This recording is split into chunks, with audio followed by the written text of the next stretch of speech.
நீலகிரி மாவட்டம் போச்சம்பள்ளியில் உறைய வைக்கும் பனிமூட்டம் காரணமாக பொதுமக்கள் சிரமத்திற்கு ஆளாகியுள்ளனர். இதுகுறித்து கூடுதல் தகவலை தருகிறார் நமது செய்தியாளர் நாகராஜ். நாகராஜ், வணக்கம். கிருஷ்ணகிரி மாவட்டத்தில் அதிக அளவிலான பனிமூட்டம் நிலவி வருவதாக பொதுமக்கள் அவதிக்குள்ளாவதாகவும் தகவல் வெளியாகி இருக்கிறது.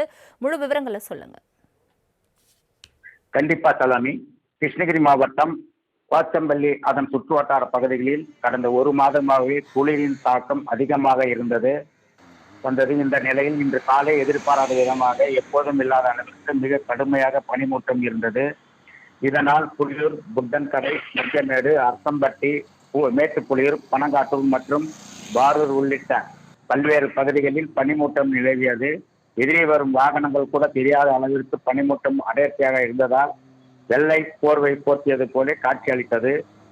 சாலையில் எதிரே வரும் வாகனங்கள் தெரியாத அளவிற்கு பனிமூட்டம் இருந்ததால் வாகன ஓட்டிகள் தங்கள் வாகனங்களின் முகப்பு விளக்கை ஒளிரவிட்டபடி ஊர்ந்து சென்றன. அதிகாலையிலேயே வேலைக்கு செல்வோர் மற்றும் நடைபயிற்சி மேற்கொள்வோர் கடும் குளிரிலும் பனிமூட்டத்தாலும் பெரும் சிரமத்திற்கு ஆளானார்கள். மேலும் குளிரை தாங்க முடியாமல் பொதுமக்கள் ஆங்காங்கே சாலை ஓரங்களில் காய்ந்த இலைகளை தீமூட்டி குளிர் காய்ந்தனர். இந்த பனிப்பொழிவால் பொதுமக்களின் இயல்பு வாழ்க்கை முற்றிலும் பாதிக்கப்பட்டது. தலைமை. தங்களின் முழு விவரங்களுக்கு நன்றி நாகராஜ்.